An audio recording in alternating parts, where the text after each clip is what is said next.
बिस्मिल्लाहिर्रहमानिर्रहीम अस्सलाम वालेकुम। फिज़िक्स फर्स्ट ईयर की जो हमारा सिलसिला चल रहा है उसके अंदर आज चैप्टर नंबर 2 के अंदर projectile motion, very important question. एक अच्छा टॉपिक है और एक टोटली तौर पे न्यू कॉन्सेप्ट है। आपने इससे पहले हम जितना भी मोशन पढ़ते रहे हैं वो लीनियर मोशन है, स्ट्रेट लाइन मोशन हम पढ़ते रहे हैं। यानी हम 9th क्लास में 10th क्लास में जो भी हमारे मोशन थे वो लीनियर मोशन थे, स्ट्रेट लाइन मोशन थे, वन डायरेक्शनल मोशंस थे। ठीक हो गया। प्रोजेक्टाइल मोशन जो होता है ना वो 2 डायमेंशनल मोशन होता है। तो until now we have studying the motion of particle along a straight line. ठीक हो गया। Motion in one direct dimensions. Now I consider the motion of the ball when it throw horizontally from the certain height. अब वो ये है, वो कहते हैं एक सर्टेन हाइट से ना, यहाँ से हमने ना गेंद को फेंका और गेंद को जब हमने फेंका बॉल को तो वो मूव फॉरवर्ड गया। यानी उसकी जो पहले जो मोशन थी ना वो सारी हॉरिजॉन्टल मोशन थी। यानी जो वेलोसिटी की जो डायरेक्शन थी ना वो हॉरिजॉन्टल। तो जाहिर सी बात है जब आपने बॉल फेंके खास वेलोसिटी के साथ गया है तो शुरू में वेलोसिटी की डायरेक्शन हॉरिजॉन्टल थी। फिर वो क्या हुआ, फिर under the action of gravity जो है ना वो नीचे की तरफ आना शुरू हुआ। वो हम सब पहले हम थ्योरी को रीडिंग कर लेते हैं फिर मैं डायग्राम पर आता हूँ। It is observe that the ball travel forward as well as the downward. यहाँ तक क्लियर हो गया। until it strikes something such as ground, suppose that the ball leave the hand of the thrower at a point this। ये point A है। वो कहते हैं जी जब तक वो बॉल फेंका है तो बॉल जो है ना वो आगे भी जा रहा है और नीचे की तरफ भी जा रहा है। वो कहते हैं सपोज करें जब थ्रोवर के हाथ से बॉल निकला ना तो इसकी जो वेलोसिटी थी ना वो सारी हॉरिजॉन्टल थी, कंप्लीटली हॉरिजॉन्टल, क्योंकि शुरू में गेंद सीधा गया है बिल्कुल। Let the velocity V X, तो हम कहते हैं वो वेलोसिटी उसकी वी एक्स थी। चूँकि वेलोसिटी के 2 कंपोनेंट होंगे, जिस तरह फोर्स के 2 कंपोनेंट है इस तरह वेलोसिटी के भी 2 कंपोनेंट हमने बना लिए, वी एक्स और वी वाई।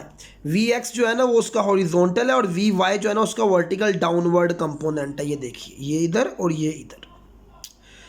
कहते हैं कि न्यूटन का जो लॉ वो क्या कहता है कि एक्सेलरेशन हॉरिजॉन्टल डायरेक्शन में कोई भी नहीं होगी।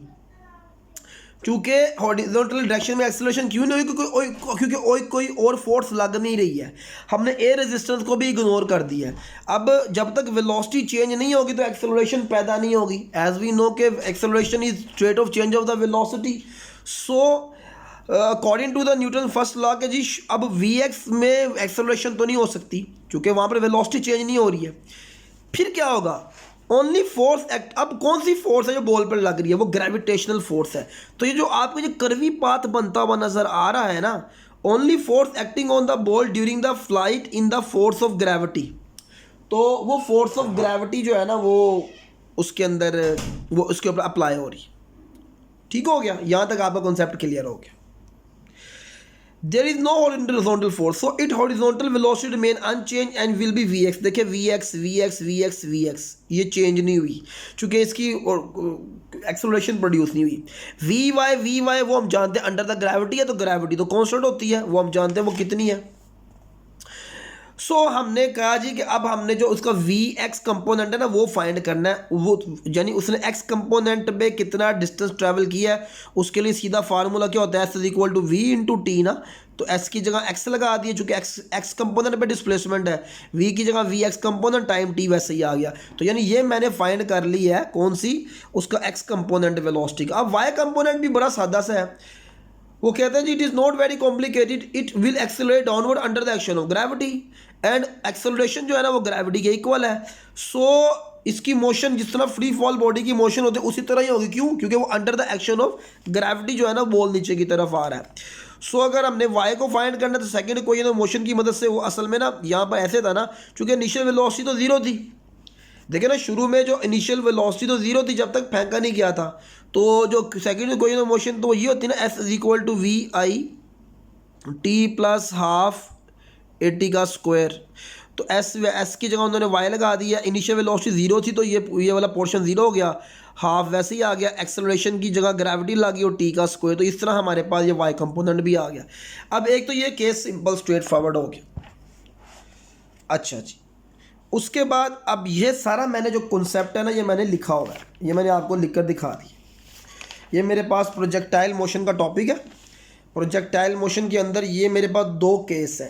पहले केस के अंदर तो ये देखिए बॉल जो है ना वो अपवर्ड और डाउनवर्ड नीचे की तरफ आ रहा है, ये मैंने इसको रिप्रेजेंट भी करवा दिया सारा आपके साथ। यहाँ पर जो एक्सेलरेशन जो है ना वो ग्रेविटी के इक्वल है, और ये दो मोशन है ना, यानी एक गेंद नीचे की तरफ आ रहा है और एक गेंद, यानी कि अगर गेंद नीचे की तरफ फेंकेंगे और सामने से projectile motion, when a projectile is throne horizontally from certain height with initial velocity Vix, it travel forward as well as fall downward. If we neglecting the air resistance, the motion of body follow the projectile motion. तो जो body का motion है ना वो projectile motion, इसकी definition भी मैंने लिख दी हुई है।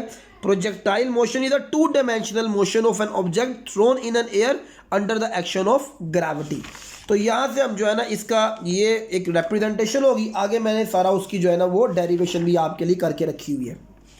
ये देखिए ये हमारे पास उसकी इनिशियल वेलोसिटी जो वाई कंपोनेंट है ना इनिशियल वेलोसिटी का, देखिए ना, अब मैंने यहाँ पर आपको बताना है कि इनिशियल वेलोसिटी का वाई कंपोनेंट है ना, वेलोसिटी का एक है इनिशियल वेलोसिटी का एक्स कंपोनेंट है, एक इनिशियल वेलोसिटी का वाई कंपोनेंट है।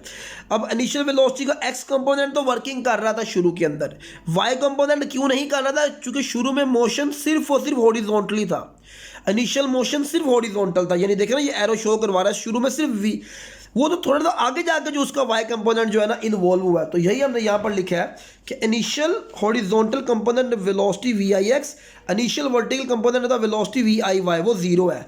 सो शुरू में जितना भी मोशन है ना वो Vix की वजह से हुआ, और उसके बाद फिर जो है ना वो हमारे पास Y component under the action of gravity. So there is a no horizontal acceleration while the vertical acceleration is due to gravity.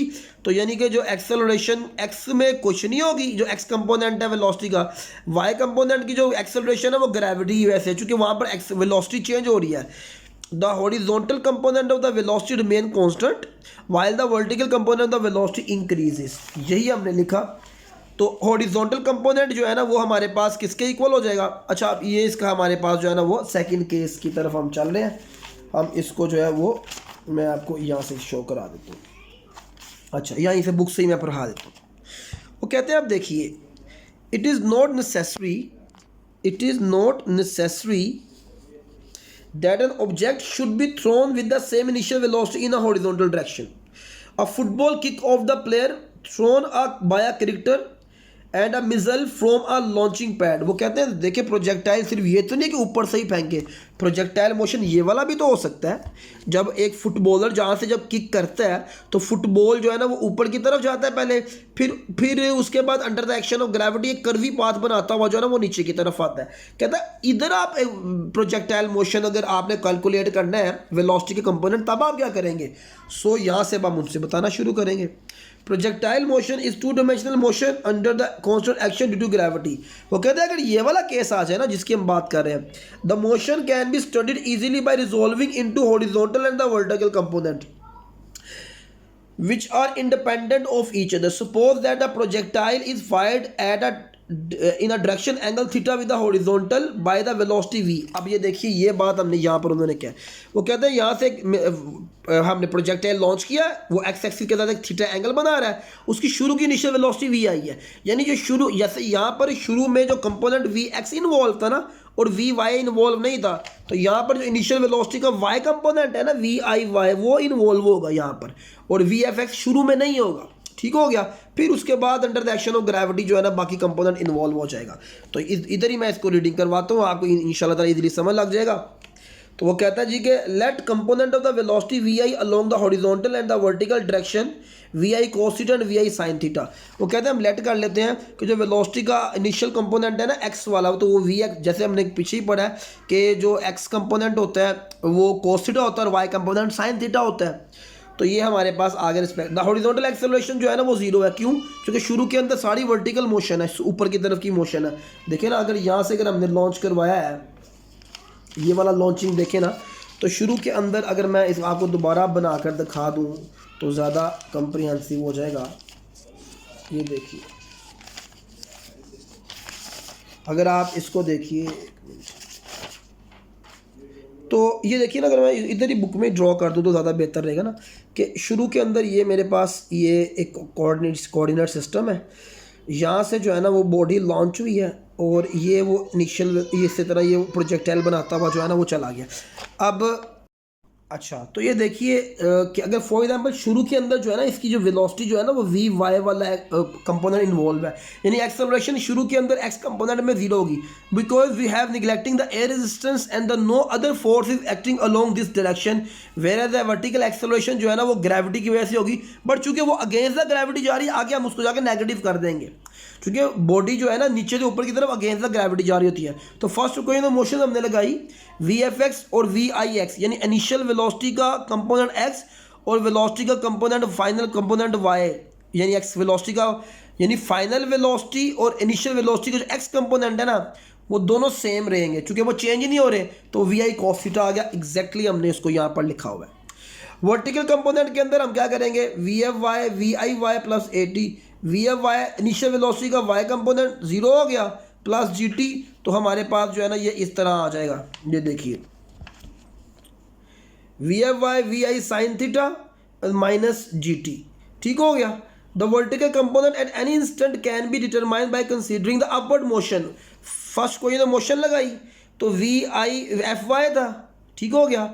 We I Y की जगह वी आई साइन थीटा लिख दिया और 80 की जगह जी टी लिख दिया। Gravity हमने बता दिया जो कि नेगेटिव हो गई थी, तो ये मेरे पास इसका फाइनल कंपोनेंट आ गया वाई वाला कंपोनेंट और ये आई वाला एक्स वाला कंपोनेंट आ गया। मैग्नीट्यूड निकालने का वही तरीका है कि आप दोनों कंपोनेंट के जो स्क्वायर्स ले लीजिए और एंगल निकालने का भी एग्जैक्टली वही तरीका है।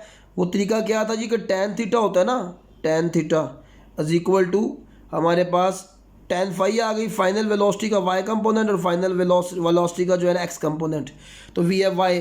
सो in projectile motion one may wish to determine the height and to where while the with the projectile rises the time and the horizontal range. वो कहते हैं तीन चीज़ें हैं। अब एक बॉडी जब प्रोजेक्टाइल मोशन करती हुई, ये देखिए हमने इसको यहाँ पर भी कंक्लूड किया हुआ है, यहाँ से भी आप देख सकते हैं। बुक में भी बहुत कंप्रिहेंसिव लिखा हुआ है, इसलिए मेरा ख्याल है अगर बुक पे ही किसी ने याद कर लिया है और उधर सही तो आपको कुछ और करने की ज़रूरत ही नहीं पड़ेगी। अब मैं आपको तीनों केसेस करवाऊंगा। हाइट ऑफ द प्रोजेक्टाइल, जो हमारे पास हाइट ऑफ प्रोजेक्टाइल है कि अब एक बॉडी ने जब प्रोजेक्टाइल मोशन किया तो उसकी हाइट भी तो फाइंड कर सकते हैं।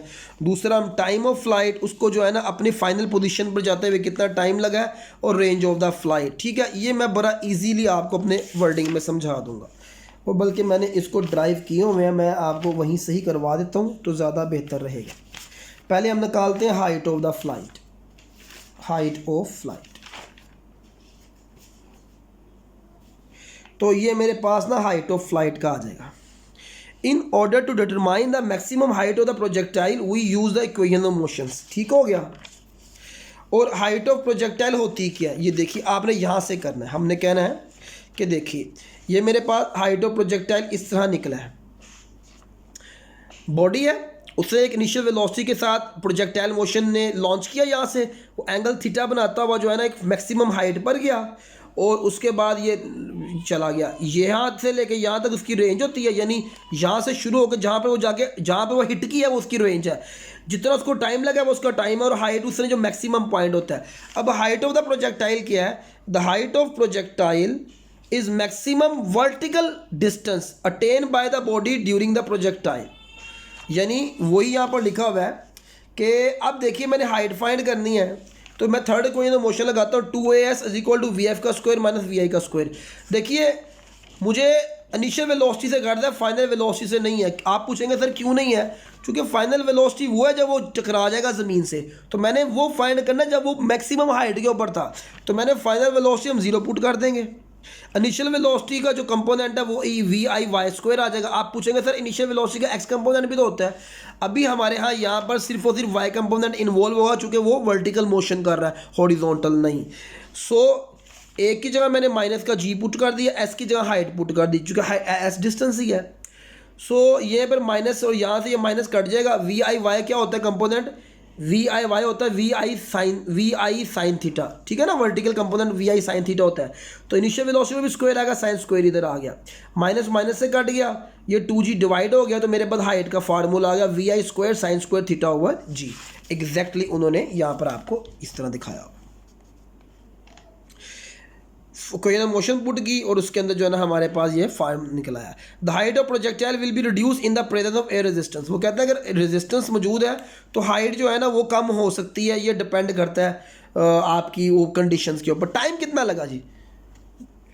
The time taken by the body cover the distance. अब जब हमने टाइम फाइंड करना है ना, टाइम हमने जब करना है तो हम फिर हाइट को इग्नोर कर देंगे, क्योंकि हमें पूरी मोशन चाहिए। यानी जब मैंने टाइम फाइंड करना है, time of the flight, the time taken by the projectile from the point of the projection to the point it strike the ground. यानी जब वो यहाँ से शुरू हुआ और यहाँ तक जब जाकर टकराया, यानी इस पॉइंट से लेकर इस पॉइंट तक, अब हमें हाइट को इग्नोर कर देंगे क्योंकि हमें ये फाइनल पॉइंट चाहिए जब वो टकराया था। सो हम इक्वेशन ऑफ मोशन लगाएंगे second, S is equal to V I D plus half A D का स्क्वायर। एस की जगह लगा देंगे हम हाइट, वी आई वेलोसिटी का वाई कंपोनेंट आ जाएगा। और क्योंकि ऑब्वियसली बात है कि बॉडी जो है ना वो अब शुरू के अंदर जो है ना वो नीचे से जब ऊपर की तरफ जा रही है ना, तो तब तो वेलोसिटी का वाई कंपोनेंट इन्वॉल्व हो रहा है ना। यहाँ पर देखिए आप, वेलोसिटी का वाई कंपोनेंट इन्वॉल्व हो रहा है, ये देखिए। तो ये जब ऊपर की तरफ जा रही है तो हमने यहाँ पर भी ना वी आई वाई लिख दिया, ओके हो गया।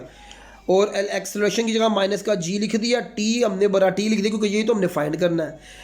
वी आई वाई टी आ गया हमने, उसके बाद प्लस माइनस माइनस हो गया, 1/2 जी टी का स्क्वायर हो गया हमारे पास। अब मैंने क्या किया, ये माइनस के 1/2 जी टी के स्क्वायर को ना उठाकर मैं इधर लेकर आया, तो ये पॉजिटिव का हो गया। V I sine theta T इधर ही रहा, स्क्वायर से मैंने टी काट दिया और मेरे पास ये आ गया 1/2 जी टी। और अब ये टी इधर केला बच गया, ये 2 उधर जाके मल्टीप्लाई हो जाएगा और ये जी नीचे आके डिवाइड हो जाएगा। तो मेरे पास से टाइम का 2 V I sine theta over G exactly उन्होंने भी यही। मैंने ज़रा थोड़ा एलेबोरेट ज़्यादा किया, बुक में इतनी एलेबोरेशन नहीं है।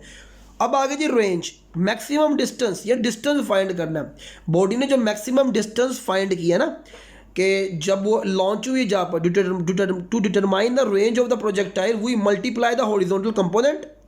हम हॉरिजॉन्टल क्योंकि देखो ना अब रेंज के अंदर क्या हो रहा है, बॉडी का हॉरिजॉन्टल पाथ आ रहा है कि ये हॉरिजॉन्टली उसने कितना डिस्टेंस ट्रैवल किया है।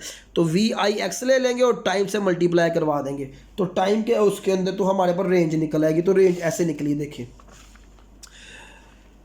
The horizontal distance travel by a projectile is S is equal to V into T. S की जगह आ गया एक्स, वी की जगह आ गया वी एक्स, टी की जगह आ गया टी।